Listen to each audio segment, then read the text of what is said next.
ഏറെ സ്നേഹപൂർവ്വം നമ്മളോട് സംസാരിക്കുന്നതിനായി ക്ഷണിക്കുന്നു.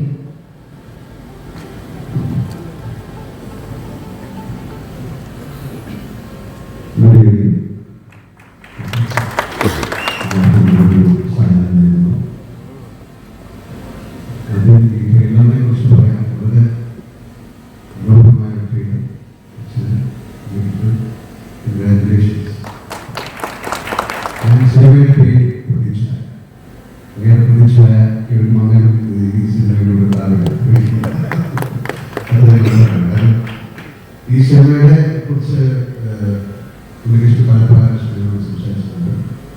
അഭിനയിക്കുന്ന ആൾക്കാരെ കുറിച്ച് ഒരുപാട് പേരെ സിനിമയിലേക്ക് കൊണ്ടുവന്നു. ഒരു പൊളിറ്റിക്കൽ സിനിമ ആയതുകൊണ്ടായിരിക്കാം പൊളിറ്റിക്സുമായിട്ട് വളരെ ബന്ധമുള്ള ആളാണ്. അതിനെക്കുറിച്ച് നല്ല ധാരണയുള്ള ആളാണ്. രാഷ്ട്രത്തിൽ എന്ത് സംഭവിക്കുന്നു എന്നതിനെക്കുറിച്ച് നല്ല ധാരണയുള്ള ആ ധാരണ ഈ സിനിമയിലൂടെ കാണിക്കും എന്ന് ഞാൻ വിശ്വസിക്കുന്നു. ഒരുപക്ഷെ 5 സിനിമകൾ ഞാൻ അഭിനയിച്ചിട്ടുണ്ട്. 5 സിനിമകളും എന്നെ സംബന്ധിച്ചിടത്തോളം ആക്ടർ വളരെയധികം സന്തോഷമുള്ള സിനിമ.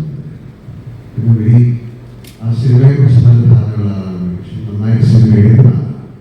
മറ്റുള്ളവർ മോശക്കാരുണ്ടായിരുന്നു. അപ്പം ഒരു സിനിമയ്ക്ക് വേണ്ടി ഞങ്ങളുടെ ചെയ്തിരിക്കുന്ന കൂടുതൽ പോലീസ് സ്റ്റോറീസ്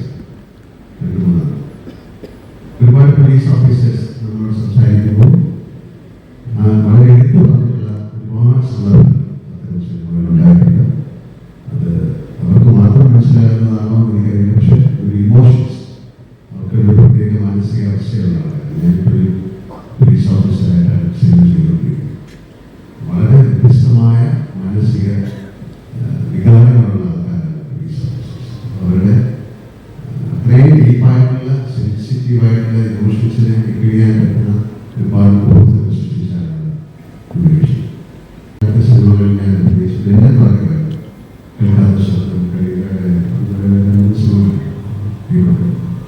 അദ്ദേഹം ഏറ്റവും മനോഹരമായി ഈ സിനിമ ചെയ്തു എന്ന് ഉപേക്ഷ എന്നോട് സംസാരിച്ചിട്ടുണ്ട്. കാര്യം ആ ഒരു കഥാപാത്രം എന്ന് പറയുന്നത് ഉപേക്ഷയോട് സംസാരിച്ചപ്പോൾ പറഞ്ഞു സിനിമയുടെ സെൻട്രൽ അത് അതിശക്തനായ പെർഫോമർക്ക് മാത്രം ഹാൻഡിലാകുന്ന ഒരു ക്യാരക്ടറാണ്. അതുകൊണ്ട് ആരെയാണ് അതിലേക്ക് കൊണ്ടുപോകേണ്ടതെന്ന് ആലോചിച്ചിട്ട് ഉപേക്ഷയോട് ചോദിക്കുകയും ചെയ്തു. തീർച്ചയായിട്ടും അത് വളരെ നന്നായിട്ട് ബ്രില്യൻ്റായിട്ട് അത് അദ്ദേഹം ചെയ്തിട്ടുണ്ടെന്ന് അദ്ദേഹത്തിന് 2 ഷോട്ടുകൾ കണ്ടപ്പോൾ തന്നെ നമുക്ക് മനസ്സിലാകും. എന്തായാലും ഇതൊരു വലിയ വിജയമായി മാറട്ടെ. നാളെ വളരെ പ്രസക്തമാണ് ഈ സിനിമ. ഈ ഒരു അവസരത്തിൽ എനിക്ക് ഈ സിനിമ വന്നിട്ട് കുറേ നാളായി. എനിക്ക് എല്ലാം പറയാൻ പോകുന്നത് എന്ന് എനിക്കറിയില്ല. എൻ്റെ കഥയെക്കൊണ്ട് പറഞ്ഞിട്ടുണ്ട്. പക്ഷെ അതെങ്ങനെ സ്ഥിരീകരിച്ചു, അതെങ്ങനെ ജനങ്ങളിലേക്ക് അതെങ്ങനെ എത്തിക്കും എന്ന് എനിക്കറിയില്ല. പക്ഷെ കണ്ടതിൽ വെച്ച് ഞാൻ മനസ്സിലാക്കുന്നത് ഒരു വലിയ ഫിലിമാണ്. എനിക്ക് കൂടെ ഇതിൽ അഭിനയിച്ച എല്ലാവരും പുതുതായിട്ടുള്ള ഒരുപാട് പേരെ ഞാൻ കണ്ടു.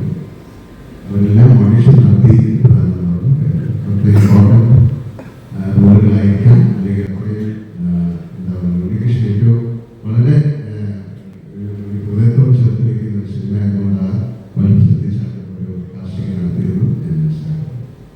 ഒരിക്കൽ കൂടെ നേരത്തെ പറഞ്ഞ പോലെ നിങ്ങൾക്ക് ഒരുപാട് സിനിമകൾ നല്ല സിനിമകൾ ഉണ്ണികൃഷ്ണനുമായിട്ട് ചേർത്ത് ചെയ്യാൻ സാധിക്കട്ടെ.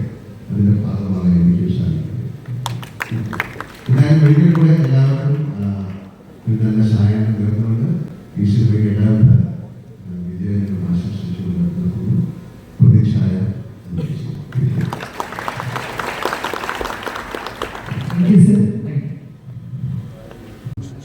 കേരള മുഖ്യമന്ത്രിയെ അവതരിപ്പിക്കുന്നത് ബാലചന്ദ്രൻ സാറാണ്. സാറിനോടൊപ്പം ചിലവിട്ട 50 ദിവസങ്ങൾ എനിക്ക് മാത്രമല്ല, കൂടെ അഭിനയിച്ചവർക്ക്, സാങ്കേതിക പ്രവർത്തകർക്ക് എല്ലാം മറക്കാനാവാത്ത ദിനങ്ങളാണ്. ദൗർഭാഗ്യവശാൽ സാറിന് നമ്മളോടൊപ്പം ഉണ്ടാവാൻ കഴിയുന്നില്ല. അദ്ദേഹം ഇതിൻ്റെ ആരോഗ്യസ്ഥിതി അല്പം മോശമാണ്. പക്ഷെ അദ്ദേഹം റിക്കവർ ചെയ്ത് വരികയാണ്. ഞാൻ അദ്ദേഹമായിട്ട് ഈ ഒരു സ്നേഹാദരം ഏറ്റുവാങ്ങി ഉണ്ണിയേട്ടൻ സൂചിപ്പിച്ച പോലെ തന്നെ ഇത്തരത്തിലുള്ളൊരു പേര് അദ്ദേഹത്തിന്റെ സിനിമയിലൂടെയാണ് ലഭിച്ചിട്ടുള്ളത്. അത് മാത്രമല്ല ഈ ഒരു സിനിമയിൽ പ്രധാനപ്പെട്ട ഒരു കഥാപാത്രത്തെ അവതരിപ്പിക്കുന്നതായും കേട്ടു. അപ്പോൾ ഞങ്ങളോട്